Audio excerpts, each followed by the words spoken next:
Hi hello ಎಲ್ರಿಗೂ ನಮಸ್ಕಾರ. ರಚನಾ creative cooking ಚಾನಲ್ಗೆ ಸ್ವಾಗತ. ನಾನಿವತ್ತು ಎಣ್ಗಾಯಿ ಮಾಡ್ತಾಯಿದ್ದೀನಿ. ಯಾವುದೇ ಥರ ಸ್ಟಫಿಂಗ್ನ ಮಾಡ್ತಾ ಇಲ್ಲ. ಗ್ರೇವಿ ಕನ್ಸಿಸ್ಟೆನ್ಸಿಲಿ ಅನ್ನಕ್ಕೆ ಮತ್ತು ಚಪಾತಿಗೆ ಆಗೋ ರೀತಿಲಿ ಮಾಡ್ತಾಯಿದ್ದೀನಿ. ತುಂಬ ವೆರೈಟೀಸಲ್ಲಿ ಎಣ್ಗಾಯಿನ ಮಾಡ್ತಾರೆ. ನಾನು ಇವತ್ತು ಈ ಥರ ಮಾಡ್ತಿದ್ದೀನಿ, ನೋಡೋಣ ಬನ್ನಿ. ಮೊದಲಿಗೆ 1.5 ಸ್ಪೂನ್ ಎಳ್ಳು, ಒಂದು ಅರ್ಧ ಹಿಡಿಯಷ್ಟು ಕಡಲೆ ಬೀಜನ ಡ್ರೈ ರೋಸ್ಟ್ ಮಾಡ್ಕೊತಾ ಇದ್ದೀನಿ. ತುಂಬ ಚೆನ್ನಾಗಿ ರೋಸ್ಟ್ ಮಾಡ್ಕೋಬೇಕು. ಈ ಥರ ಆದರೆ ಸಾಕಾಗುತ್ತೆ. ಪಕ್ಕಕ್ಕೆ ಎತ್ತಿಟ್ಕೊತಾ ಇದ್ದೀನಿ. ನಂತರ ಅದೇ ಬಾಣಲಿಗೆ 1.5 ಸ್ಪೂನು ನಾನು ಬಿಳಿ ಎಳ್ಳನ್ನ ಬಳಸ್ತಾ ಇದ್ದೀನಿ.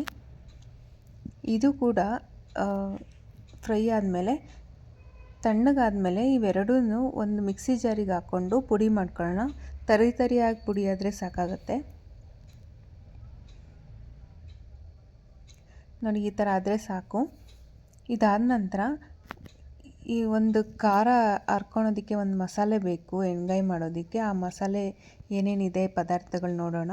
ಒಂದು ಕಾಲು ಭಾಗದಷ್ಟು ತೆಂಗಿನಕಾಯಿನ ಹಚ್ಚಿಟ್ಕೊಂಡಿದ್ದೀನಿ, ಒಂದು ಟೊಮೊಟೊ, ಒಂದು ಗೋಲಿ ಗಾತ್ರದ್ದು ಹುಣಸೆ ಹಣ್ಣು ಇಟ್ಕೊಂಡಿದ್ದೀನಿ, ಕೊತ್ತಂಬರಿ ಸೊಪ್ಪು, ಶುಂಠಿ ಬೆಳ್ಳುಳ್ಳಿ, ಒಂದು ಈರುಳ್ಳಿ, ನಂತರ ಸಾಂಬಾರು ಮತ್ತು ಖಾರದ ಪುಡಿ ಎರಡು ಮಿಕ್ಸ್ ಮಾಡಿರೋದು ಪುಡಿ ಇಟ್ಕೊಂಡಿದ್ದೀನಿ, ಅರಿಶಿನ, ಗಸಗಸೆ, ಒಂದು 1/4 ಇಂಚದಷ್ಟು ಚಕ್ಕೆ, 2 ಲವಂಗ, 1 ಏಲಕ್ಕಿ, ರುಚಿಗೆ ತಕ್ಕಷ್ಟು ಉಪ್ಪು.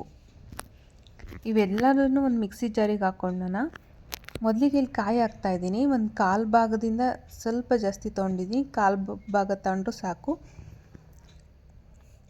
ಒಂದು ಹುಳಿ ಟೊಮೊಟೊ ಬಳಸಿದ್ದೀನಿ. ಇದು ಹುಣಸೆ ಹಣ್ಣು ಕೂಡ ಬಳಸ್ತಾ ಇರೋದ್ರಿಂದ ಅಷ್ಟು ಸಾಕಾಗುತ್ತೆ. ಒಂದು ಮೀಡಿಯಮ್ ಸೈಜ್ ಈರುಳ್ಳಿ,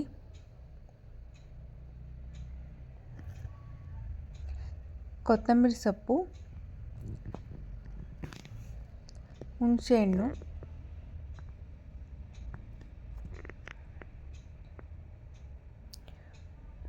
ಉಪ್ಪು.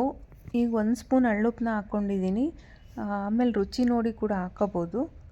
ಸಾಂಬಾರು ಪೌಡರು ಮತ್ತು ಸ್ಪೈಸಸ್ ಇಟ್ಕೊಂಡಿದ್ನಲ್ಲ ಅದು ಸಹ ಹಾಕ್ಕೊತಾ ಇದ್ದೀನಿ. ಜಾಸ್ತಿ ಹಾಕ್ಕೊಳೋದು ಬೇಡ, ಎಲ್ಲ ಸ್ವಲ್ಪ ಹಾಕೊಂಡ್ರೆ ಸಾಕು. ಅರಿಶಿನ ಒಂದು ಅರ್ಧ ಸ್ಪೂನು, ಗಸಗಸೆ 1 ಸ್ಪೂನಷ್ಟು, ಸ್ವಲ್ಪ ನೀರು ಹಾಕ್ಕೊಂಡು ತುಂಬ ನುಣ್ಣಗೆ ರುಬ್ಕೊಂಬರ್ಬೇಕು.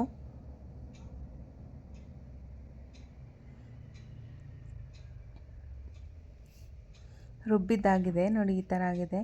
ಒಗ್ಗರಣೆಗೆ 2 ಈರುಳ್ಳಿ, ಕರಿಬೇವಿನ ಸೊಪ್ಪು, ಬದನೆಕಾಯಿನ ಇಲ್ಲಿ ಬಿಳಿ ಬದನೆಕಾಯಿ 7 ಇಟ್ಕೊಂಡಿದ್ದೀನಿ, ಎಣ್ಣೆ ಮತ್ತು ಉಪ್ಪು. ಇಲ್ಲಿ ಮೊದಲಿಗೆ ಒಂದು ಬಾಣಲಿ ಇಟ್ಕೊಂಡು ಅದಕ್ಕೆ ಎಣ್ಣೆ ಹಾಕ್ಕೊಂಡಿದ್ದೀನಿ. ಎಣ್ಣೆ ಕಾದ್ಮೇಲೆ ಸಾಸಿವೆ ಮತ್ತು ಜೀರಿಗೆ ಹಾಕ್ಕೊತಾ ಇದ್ದೀನಿ, ಕರಿಬೇವಿನ ಸೊಪ್ಪು, 2 ಈರುಳ್ಳಿ ಚಿಕ್ಕದಾಗಿ ಕಟ್ ಮಾಡಿ ಇಟ್ಕೊಂಡಿರೋದು. ಇದೆಲ್ಲ ಸಾಫ್ಟ್ ಆಗೋವರೆಗೂ ಸ್ವಲ್ಪ ಹುರ್ಕೋಬೇಕು. ಅದಕ್ಕೆ ಇವಾಗ ಉಪ್ಪು ಹಾಕ್ಕೊತಾ ಇದ್ದೀನಿ, ಪುಡಿ ಉಪ್ಪು. ಇವಾಗಲೇ ಉಪ್ಪು ಹಾಕೋದ್ರಿಂದ ಸ್ವಲ್ಪ ಬೇಗನೆ ಫ್ರೈ ಆಗುತ್ತೆ ಈರುಳ್ಳಿ. ಅದಾದ ನಂತರ ಮಧ್ಯಕ್ಕೆ ನಾನು 4 ಭಾಗ ಮಾಡ್ಕೊಂಡಿರೋ ಬದನೆಕಾಯಿನ ಹಾಕ್ಕೊಂಡಿದ್ದೀನಿ. ಇದು ಎಣ್ಣೆಲೇ ತುಂಬ ಚೆನ್ನಾಗಿ ಫ್ರೈ ಆಗಬೇಕು. ಬದನೆಕಾಯಿ ಕಲರ್ ಚೇಂಜ್ ಆಗುತ್ತೆ, ಅಲ್ಲಿವರೆಗೂ ಬೇಯಿಸ್ಕೊಬೇಕು. ನೋಡಿ, ಒಂದು ಬ್ರೌನ್ ಆಗಿದೆ ಕಲರು, ಕಂಪ್ಲೀಟ್ಲಿ ಈಗ ಆಗಿದೆ. ಇದಕ್ಕೇ ನಾವು ಈಗ ರುಬ್ಬಿಕೊಂಡಿರೋಂಥ ಖಾರನ ಹಾಕ್ಕೊಳ್ಳೋಣ. ಖಾರ ಹಾಕ್ಕೊಂಡಿರೋದು ಹಸಿ ಸ್ಮೆಲ್ಲೆಲ್ಲ ಹೋಗಬೇಕು, ಅಲ್ಲಿವರೆಗೂ ಚೆನ್ನಾಗಿ ಹುರ್ಕೋಬೇಕು. ಇಲ್ಲಿ ಮುಚ್ಚಿಟ್ಟಿದ್ದೀನಿ ಒಂದು 2-3 ನಿಮಿಷ. ನೋಡಿ, ಸೈಡಲ್ಲೆಲ್ಲ ಎಣ್ಣೆ ಬಿಟ್ಕೊತ ಬಂದಿದೆ, ಹಸಿ ಸ್ಮೆಲ್ ಕೂಡ ಹೋಗಿದೆ. ಈಗ ಜಾರಲ್ಲಿ ಇನ್ನೂ ಸ್ವಲ್ಪ ಖಾರ ಇರುತ್ತಲ್ಲ, ಅದಕ್ಕೆ ನೀರು ಹಾಕ್ಕೊಂಡು ಅದನ್ನು ಕೂಡ ಸೇರಿಸಿದ್ದೀನಿ.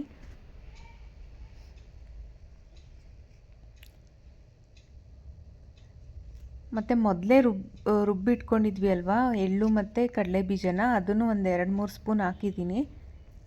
ಈ ಎಣ್ಗಾಯಿಗೆ ಈ ಪುಡಿನೇ ತುಂಬ ಟೇಸ್ಟ್ ಕೊಡೋದು. ಇದಕ್ಕೇ ನಾವು ಹುಚ್ಚೆಳ್ಳು ಕೂಡ ಹುರಿದ್ಬಿಟ್ಟು ಪುಡಿ ಮಾಡಿ ಹಾಕ್ಕೊಂಡ್ರೆ ಇನ್ನೂ ತುಂಬ ಚೆನ್ನಾಗಿರುತ್ತೆ. ಈಗ ನೀವು ಯಾವ ಕನ್ಸಿಸ್ಟೆನ್ಸಿ ಬೇಕೋ ಅದನ್ನು ನೀವು ಮಾಡ್ಕೋಬೋದು ನೀರು ಹಾಕ್ಕೊಂಡು. ಇವಾಗ ಆಗಿದೆ ನೋಡಿ ಈ ಥರ. ನಾನಿವತ್ತು ಚಪಾತಿಗೆ ಸರ್ವ್ ಮಾಡ್ತಾಯಿದ್ದೀನಿ, ಅದಕ್ಕೆ ಇಷ್ಟು ಸಾಕು ಕನ್ಸಿಸ್ಟೆನ್ಸಿ. ನೀವು ಇನ್ನು ರೈಸಿಗೆಲ್ಲ ಊಟ ಮಾಡೋಕ್ಕೆ ಬೇಕು ಅಂದರೆ ಇನ್ನೂ ಸ್ವಲ್ಪ ನೀರನ್ನ ಆ್ಯಡ್ ಮಾಡ್ಕೋಬೋದು. ನೋಡಿದ್ರಲ್ಲ ಎಷ್ಟು ಚೆನ್ನಾಗಾಗಿದೆ ಅಂತ. ನೀವು ಕೂಡ ಟ್ರೈ ಮಾಡಿ ಹೇಗೆ ಬಂದಿತ್ತು ಅಂತ ಕಮೆಂಟ್ ಮಾಡಿ. Thank you.